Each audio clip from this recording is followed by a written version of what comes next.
Vinde, Espírito Santo, enchei os corações dos vossos fiéis e acendei neles o fogo do vosso amor. Enviai o vosso Espírito e tudo será criado, e renovareis a face da terra.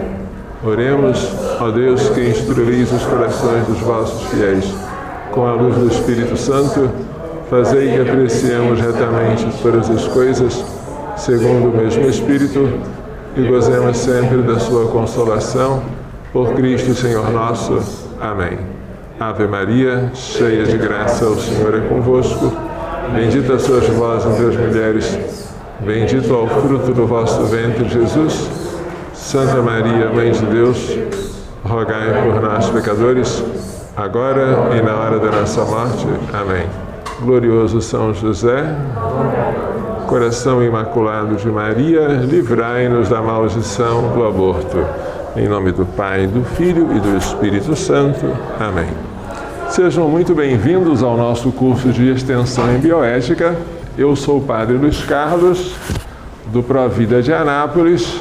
A bibliografia básica é essa aqui que vocês estão vendo. Primeiro, a Sagrada Escritura, né? Aqui eu tenho a Bíblia de Jerusalém. Vocês costumam trazer a Bíblia Ave Maria, pode ser a Bíblia da CNBB. Depois, o Catecismo da Igreja Católica. Aqui está o Catecismo. Esse vocês têm que adquirir inevitavelmente, porque nós vamos usar muito. É uma fonte de referência constante. Depois, alguns documentos que são essenciais.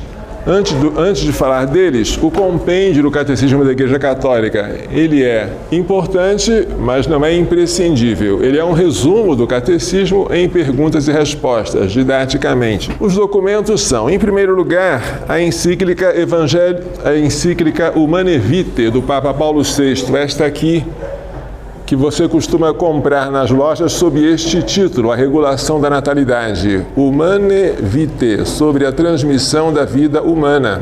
Depois, uma encíclica de São João Paulo II, que é a Veritatis Splendor, traduzida como o esplendor da verdade. Esta encíclica, ela fala da moral de um modo geral. E ela é considerada a carta magna da moral católica. Talvez a obra mais importante já publicada por São João Paulo II. É importante dizer isso porque ela já fez 25 anos e não tem recebido o valor que merece. Nós precisamos comprar e estudar esta encíclica. Veritatis Splendor, 1993. Depois, uma outra encíclica também do Papa São João Paulo II, que é a Evangelium Vitae, sobre o valor e a inviolabilidade da vida humana, em particular sobre o aborto e a eutanásia. Uma encíclica imprescindível para quem faz bioética, porque ela trata desses assuntos de maneira muito, muito profunda. Bem, agora nós temos algumas instruções que não são do Papa, mas da Congregação para a Doutrina da Fé, imediatamente subordinada ao Santo Padre. Uma delas é a instrução Donum Vitae, dom da vida. Esta instrução, é bom vocês prestarem atenção, vocês não vão encontrar com esse nome. Chega numa livraria, eu quero a Donum Vitae. Eles vão olhar para vocês com o rosto estranho e não vão saber o que é. Porque geralmente ela é apresentada com este nome que vocês estão vendo aqui. Sobre o respeito à vida humana nascente e à dignidade da procriação. É o tema dela. E não aparece a palavra Donum Vitae na capa. Então tomem cuidado, mas esta encíclica existe. Esta instrução existe, não é uma encíclica. Então, essa instrução, que é muito, muito importante, nós não podemos deixar de ter. Se nós não conseguimos comprar por algum motivo, vamos ter que xerocá-la, imprimi-la, ou então acessá-la online na página da Santa Sé. mas não podemos deixar de estudá-la de maneira nenhuma, tá? E uma outra, mais recente, que é uma atualização da Donum Vitae, ela é de 2008, também da Congregação para a Doutrina da Fé, e que em português ela foi publicada pela CNBB, essa aqui. Ela é uma atualização da Donum Vitae. A Donum Vitae fala sobre experimentação com embriões, técnicas de procriação artificial. A Dignitas Personae acrescenta algumas coisas, por exemplo, a clonagem humana, algumas técnicas que não foram abordadas na Donum Vitae, como a injeção intracitoplasmática de espermatozoide. A gente vai ter que estudar tudo, tanto a Donum Vitae como a Dignitas Personae, que veio para atualizá-la. Bem, na internet, vocês vão ter que sempre acessá-la.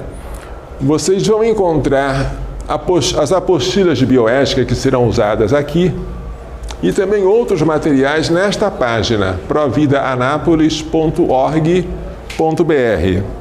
Aparece esta página aqui de entrada, tá bem?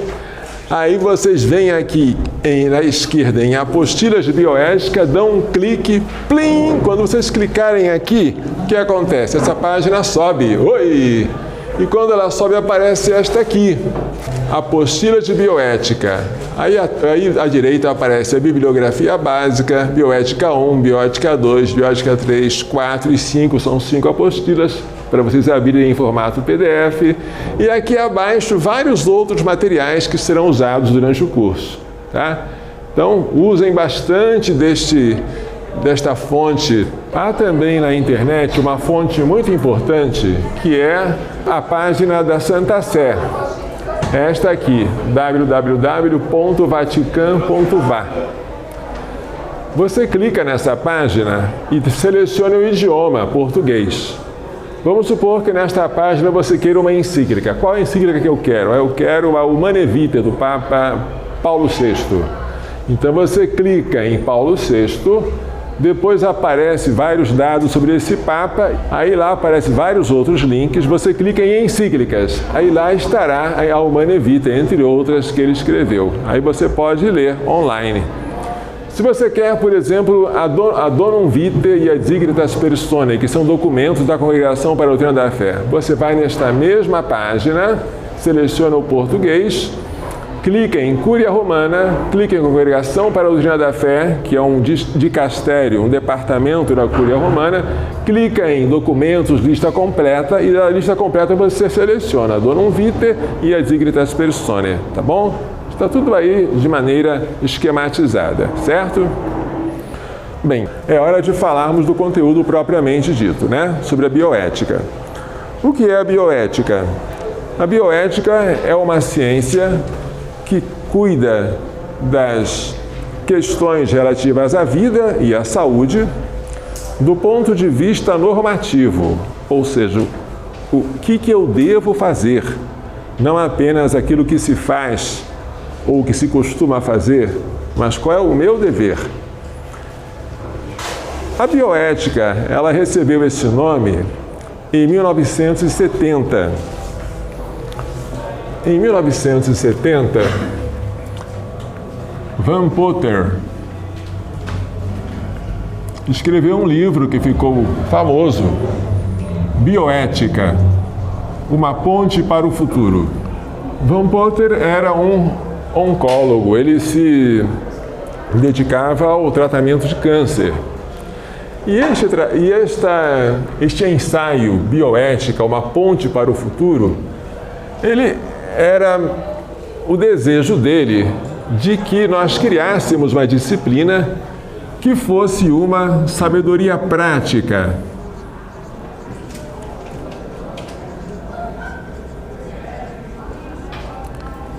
Dirigida à sobrevivência do planeta, uma ciência para a sobrevivência.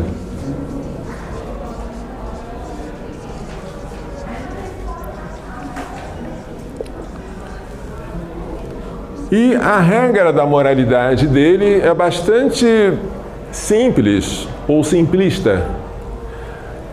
É o favorecimento da comunidade biótica. O que é bom? É aquilo que favorece a biosfera, os seres vivos no planeta. Aquilo que não favorece é mal. É um critério tão vago que ele diz tudo e nada ao mesmo tempo. Esse autor, por exemplo, era favorável ao aborto. E ele não via no aborto uma ameaça ao principal membro da comunidade biótica, que é o homem. Então, a bioética, tal como foi criada por Van Potter no ano 1970, que é considerado por muitos o ano do nascimento da bioética, na verdade, ela seria melhor chamada de um ecologismo. É uma doutrina ou uma ideologia que pretende fazer do planeta e da vida no planeta o fim último da nossa existência. E assim, vamos cuidar do planeta, tudo pelo planeta, nada sem o planeta, sempre a favor do planeta. Mas, embora ele tenha cunhado esse termo aqui, esse termo rapidamente mudou de significado no seu uso e mudou para melhor. Os que usaram a palavra bioética não usaram mais no significado de Van Potter. Usaram no significado de uma ética médica. Ou seja, como é que eu devo proceder numa situação em que tenho que cuidar de um doente, em que devo fazer um transplante de órgão, em que devo aplicar um medicamento que cura, mas também que causa efeitos colaterais, em que devo cuidar de uma mulher grávida, mas aquilo que eu faço para curar a mãe pode afetar a criança. Então, a bioética passou a ter este sentido aqui. E é o sentido que nós vamos usar neste curso, tá? Mas por que ela é considerada uma ciência nova? As questões éticas são novas, são tão antigas quanto a humanidade. Mas o que ela tem de novo? O que tem de novo são os problemas que são novos. Na antiguidade não havia transplantes. É verdade que o profeta Ezequiel, no capítulo 36, fala que Deus vai arrancar do peito do seu povo o coração de pedra e colocar nele um coração de carne. Mas fora isso, o transplante de coração ocorreu no final dos anos 60. E quando houve transplante de coração, a questão é, isto é ético ou é antiético? Você pode pegar o coração de uma pessoa e transplantar para outra? Ah, padre, pode, se a outra já estiver morta. Mas como é que você tira o coração de uma pessoa morta? Morta é o quê? É aquela que já parou de respirar e de ter o coração batendo? Ou será que existe um outro tipo de critério de morte, que seria a cessação total e irreversível da atividade encefálica? Pode-se criar um novo critério de certificação de morte? Aí surge uma nova questão bioética. É possível ou não é? Quando você enfrenta um problema novo, como é os pacientes que ficam durante muito tempo sob máquinas de respiração artificial. Isso não existia antigamente. Como é que nós podemos fazer com eles? É lícito você desligar os aparelhos? É lícito você aplicar um veneno na veia para que ele morra tranquilamente? Essas questõezinhas a bioética trata. E agora, como na modernidade houve a manipulação de embriões humanos, a procriação in vitro Aí, o encontro de dois gametas fora do organismo materno, vem a pergunta: isso é ético ou é antiético?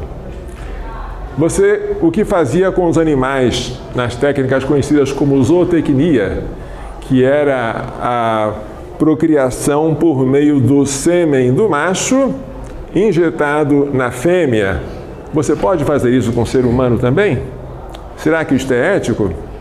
Você pode dizer que isso é uma técnica de tratamento de fertilidade? Então, todas essas questõezinhas assim foram levantadas e teve que haver uma ciência para dizer o que é certo e o que é errado. Clonagem. Clonar animais está certo? E clonar pessoas? Ninguém conseguiu, mas se conseguisse, é ético tentar clonar alguém? E se você conseguisse clonar alguém, esse alguém mereceria respeito ou seria um objeto para a extração de células-tronco? Tudo isso é questão da bioética. Hoje, se você não estuda bioética, as pessoas vão fazer essas perguntas para você e você ou não responde, ou então você responde de qualquer coisa. Antes de estudar a bioética, eu não sabia muita coisa. Mas depois que eu aprendi que eu não sabia muita coisa que não sabia que não sabia. A consciência da minha ignorância cresceu conforme eu fui estudando. Então, nesse curso, algumas coisas vocês já sabem, outras vocês vão aprender, e outras vocês não sabem que não sabem. Ué, padre, eu pensei que era assim, mas é diferente, né? E esse susto que eu tive, espero que vocês tenham também, porque esse susto nos faz crescer, tá? Então, esta é uma introduçãozinha sobre a bioética. Mas se a bioética se divide em bio e ética, se ela é uma ética da vida, vamos começar perguntando o que é a vida e depois o que é a ética e fazer a junção dos dois. A vida é a capacidade de ação imanente ou movimento imanente, segundo a definição clássica. Os entes vivos, ao contrário dos brutos, eles são a causa e o fim da sua própria ação. A ação de um ente vivo não transita para outro, mas ela permanece nele.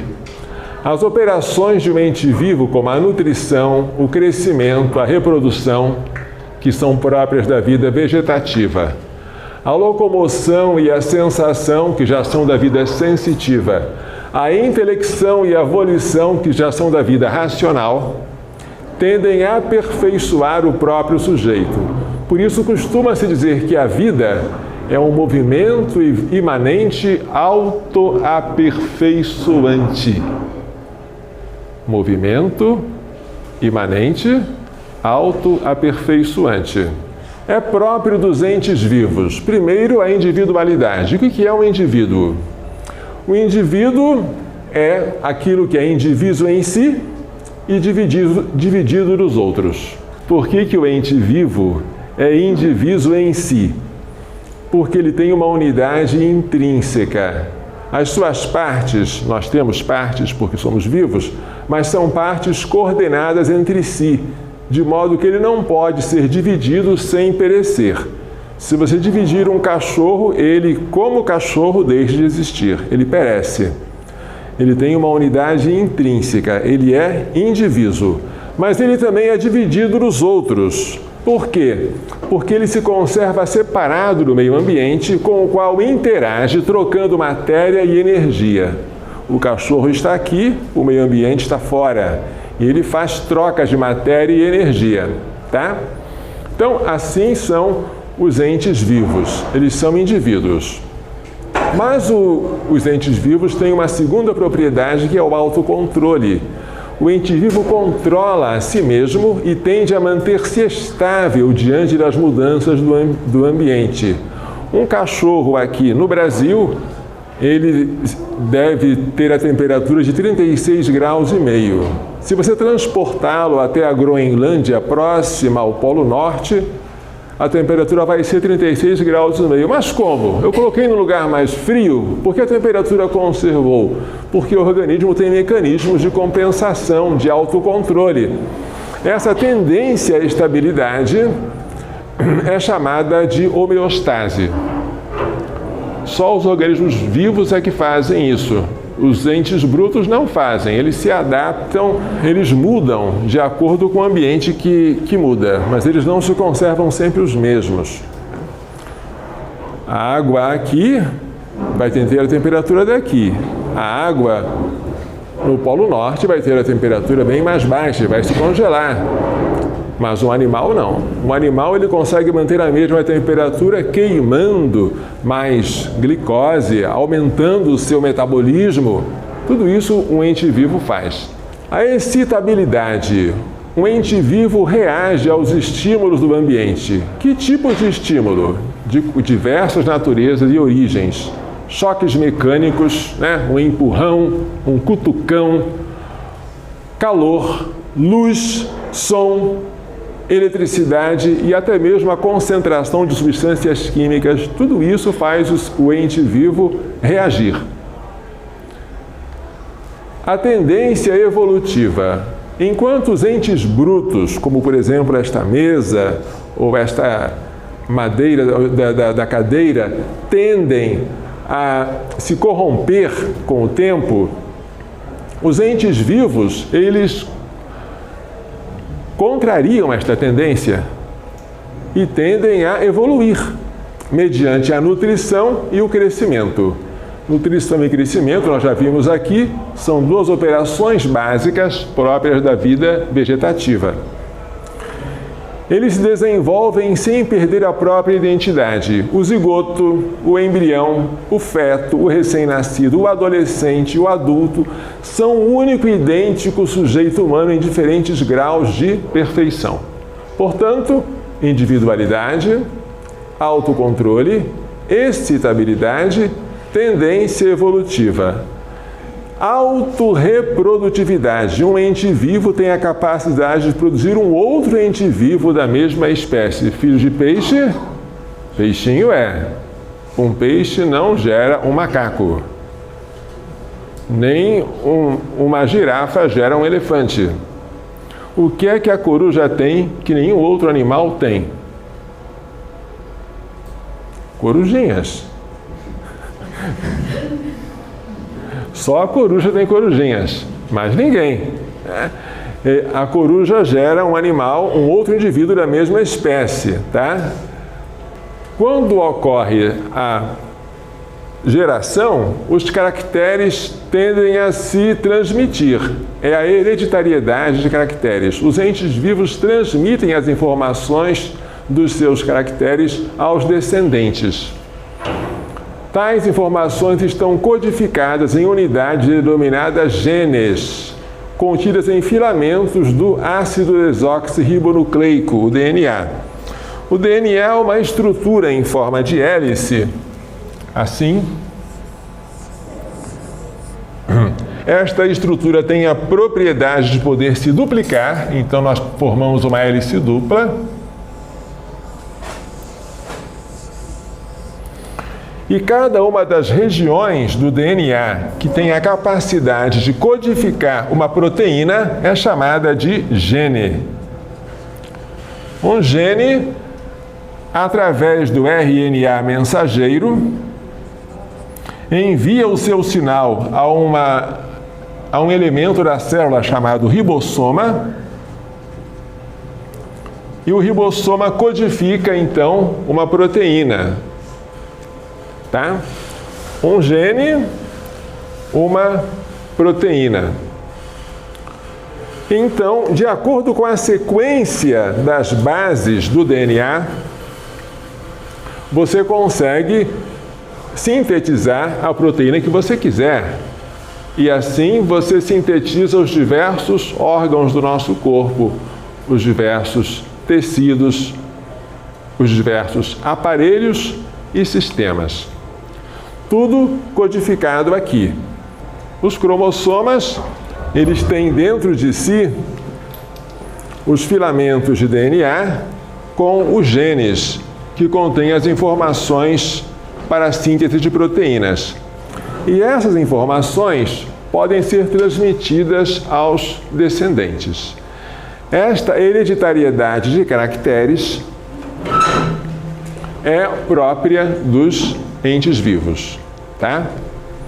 A transmissão aos descendentes se dá não pelas células do corpo, as células somáticas, mas pelas células germinativas, que são, respectivamente, o óvulo e o espermatozoide.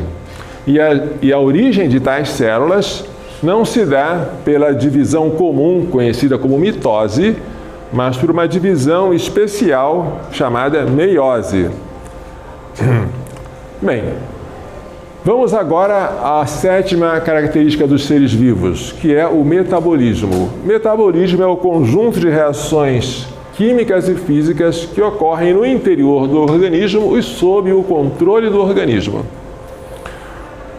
O metabolismo divide-se em duas fases, o anabolismo e o catabolismo. Nós poderíamos dividir assim, portanto. Metabolismo tem a sua fase construtiva, que é o anabolismo, e a sua fase destrutiva, que é o catabolismo.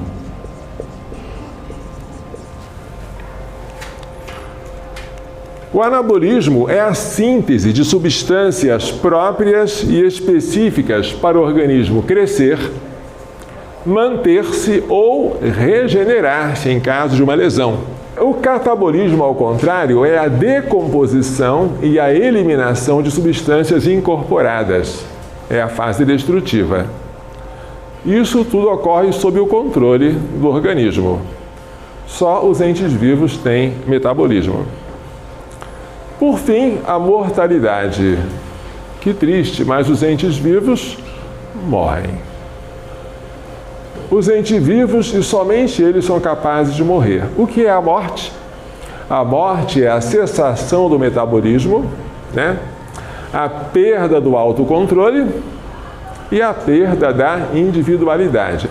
Depois da morte, o ente vivo como tal desaparece, porque ele deixa de ser um indivíduo. Bem, mas para que haja vida é necessário um princípio de vida. Esse princípio de vida é conhecido pelo nome de alma. É um princípio que unifica e integra o organismo e dá vida. A alma é a causa do corpo em 3 sentidos. A causa formal, porque ela é que dá forma ao corpo. Causa eficiente, porque ela move o corpo. E causa final, porque o corpo tem a alma por fim. Mas vamos adiante. Há 3 níveis de vida que correspondem a 3 espécies de alma. A vida vegetativa, cuja atividade restringe-se à nutrição, ao crescimento e à reprodução, é própria dos vegetais.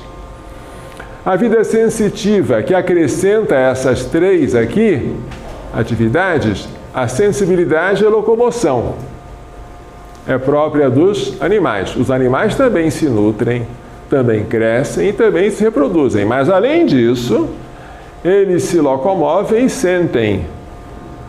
A vida intelectiva acrescenta a inteligência e a vontade às atividades vegetativas e sensitivas. É exclusiva da espécie humana.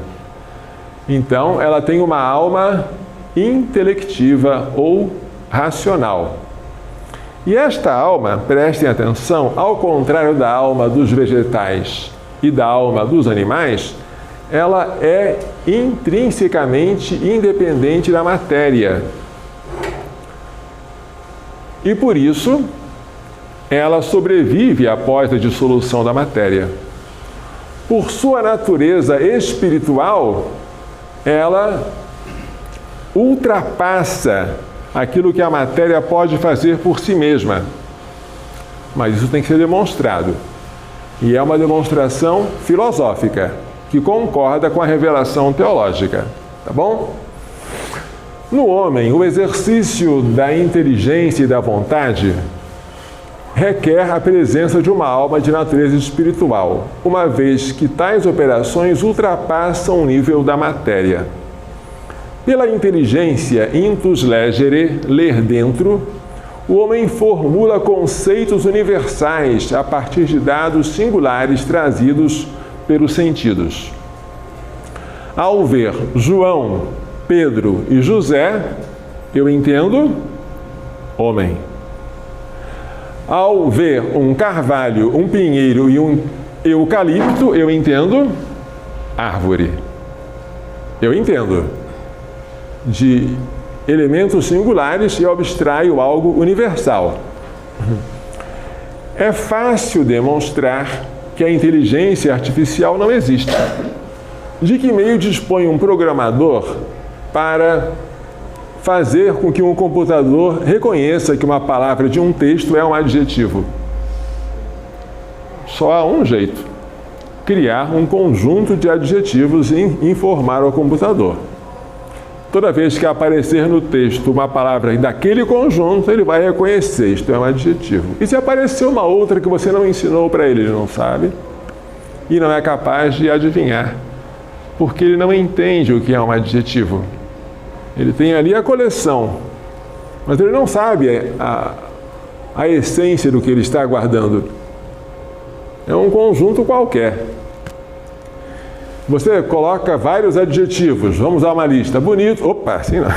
Bonito, alto, agradável, grande, rápido, malvado, feroz. Se você explica isso para uma criança e depois apresenta uma outra palavra diferente dessas aqui, por exemplo, taciturno. O que é taciturno? Taciturno é uma pessoa assim meio calada. A criança que não sabia o que era taciturno entende que isso é um adjetivo. Porque a criança é inteligente, ela lê dentro, mas isso transcende a capacidade da pura matéria. Bem, há pessoas que não entendem isso que eu falei. A senhora Karina, quando eu falei pessoas, o que foi que a senhora entendeu? A senhora entendeu uma pessoa branca ou preta? Um homem ou uma mulher? Uma pessoa grande ou pequena? A senhora imaginou uma pessoa em geral? A gente só consegue entender pessoa em geral porque a gente não é só matéria. A gente é mais do que isso. A gente é também espírito. Porque se você fosse só matéria, você não passaria das singularidades. Quando você, a partir de elementos singulares, você abstrai o universal, um conceito universal, você penetra na essência da coisa. Isso só o espírito é capaz de fazer. E isto é um privilégio da espécie humana. Os macacos, que são tão sabidos, mas não são inteligentes, não fazem isso. Aqui está um exemplo tirado da psicologia experimental. Enquanto a inteligência humana, depois de ver diversos objetos belos, uma flor, uma paisagem, um animal, uma escultura, ela se liberta, se emancipa dos elementos extrínsecos e concretos e formula e apreende a definição de beleza, a inteligência humana faz isso, os animais não conseguem fazer isso. Não conseguem fazer uma noção universal de justiça, de injustiça, de bondade. Ponha-se um macaco diante de várias vasilhas fechadas. Vamos desenhar as vasilhas aqui? Mas para desenhar vou ter que apagar o que eu já escrevi, né? Posso apagar? Dá licença.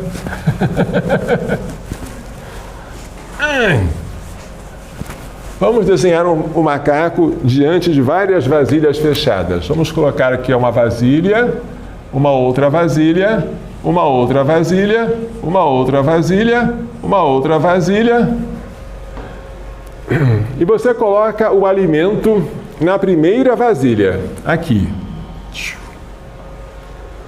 O animal, posto diante de tal série de vasilhas, não sabe onde encontrar a sua ração. Então o operador abre a primeira vasilha e mostra: senhor macaco, o seu alimento está aqui, né? Aí o animal se serve do alimento. No segundo dia, o operador coloca o alimento na segunda vasilha. O animal, então, lembrando do que aconteceu no dia anterior, ele vai procurar na primeira. No terceiro ensaio, o operador coloca na terceira vasilha. O animal, lembrando do que aconteceu no dia anterior, vai procurar na segunda. E por mais que o operador repita o ensaio, colocando agora na quarta, o macaco não é capaz de dar um insight e dizer: agora eu já sei, eu vou procurar na vasilha que está depois da que eu vi ontem. Não, ele sempre fica preso à sua memória sensitiva, concreta e que não tem nada de universal. Ele não consegue abstrair a lei, a de ontem mais um, né? Uma inteligência faz, mas o macaco não faz. Mas se você fizer isso com uma criança,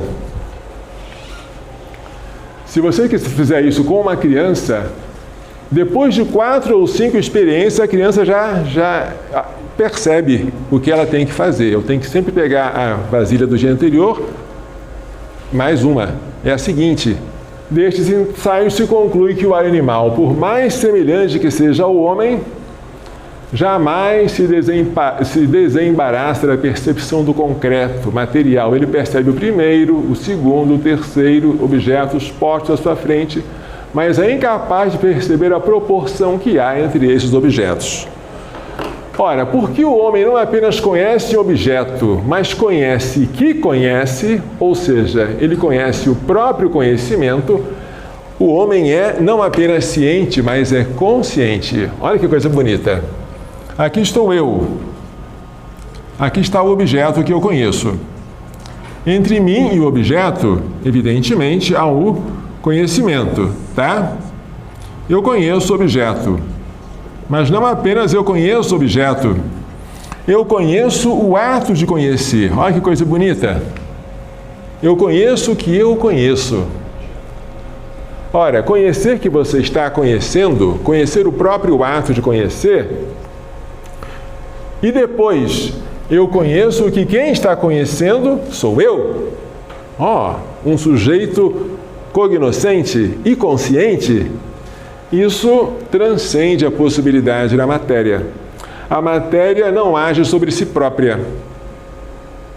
Não age. Um corpo não age sobre si mesmo. Você pode fazer uma mão bater na outra, uma perna na outra, mas a mão não bate nela própria. Só uma parte em outra parte. Agora, quando você age sobre si mesmo, aquilo que você está agindo não é material. Se você consegue conhecer o ato de conhecer, e se você consegue conhecer a si mesmo, é porque o seu conhecimento não é material, é um conhecimento imaterial. É porque você mesmo tem um princípio que transcende a matéria, que é um princípio espiritual, certo? É porque você tem uma alma diferente da alma vegetativa e sensitiva, que são intrinsecamente dependentes da matéria, mas você tem uma alma que não depende da matéria para existir, embora possa depender da matéria para operar. Ora, além de você ter uma autoconsciência, um conhecimento de si que os animais não têm, você tem também a faculdade de perseguir o objeto conhecido por meio da vontade. A vontade é a faculdade de perseguir o objeto conhecido pela razão. Mas a vontade é livre. Ela pode escolher um entre diversos bens que lhe são propostos. A liberdade e a autodeterminação fazem com que o homem seja pai dos seus atos e que ele responda por eles.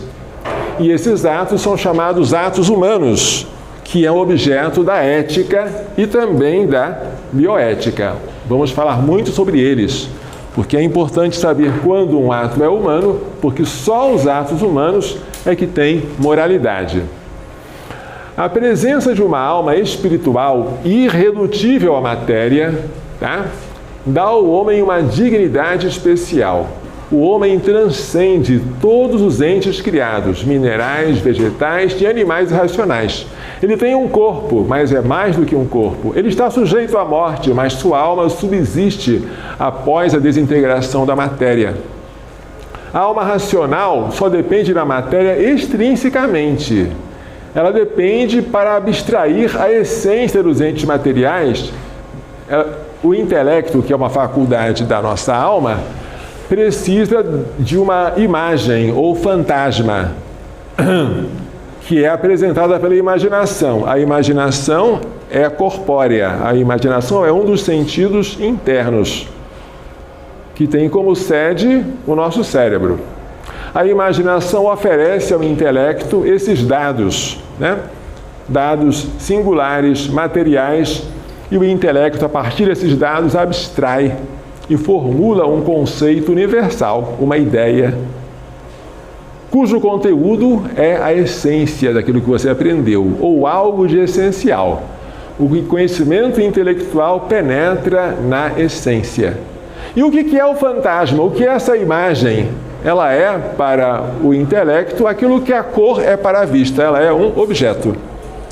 Num lugar escuro, a sua vista existe? Existe, mas ela fica incapaz de operar, por falta do objeto, não falta luz. Mas ela existe. Só você colocar a luz, ela passa a operar. Assim também a alma, e com ela o intelecto, que é uma faculdade da alma. Sem o fantasma, sem a imagem que lhe é fornecida pela imaginação, ela não consegue abstrair, não consegue operar. Mas por falta do objeto. Existe, mas fica inoperante. Então a alma depende da matéria apenas extrinsecamente para operar, não para existir, tá? Isso é muito importante, tá certo? A intelecção em si mesma, é uma operação que não se serve de nenhum órgão. É bom saber disso. Você não pode dizer que a inteligência está dentro do cérebro. Não. Você não tem um órgão para localizar a sua vontade. A vontade está no coração. Não é. Inteligência e vontade estão na alma. E a alma não tem espaço, não tem quantidade. Não, a alma está toda no corpo e está toda em cada parte do corpo. A intelecção é intrinsecamente independente da matéria. Ora, se o ato é imaterial, a faculdade que produz esse ato, o intelecto, também é imaterial. E a alma que tem esta faculdade, ela também tem que ser imaterial. Por ser imaterial, segue-se que ela não é produzida pela matéria. A alma dos filhos não vem a partir dos pais, mas ela é criada por Deus no momento da concepção. Muito importante. Segundo, esta alma, após a morte, permanece. Ela é imortal. Ela tem origem por criação direta de Deus e ela subsiste após a dissolução do corpo. Certo? Isso são verdades filosóficas, mas que estão de acordo com os dados da teologia.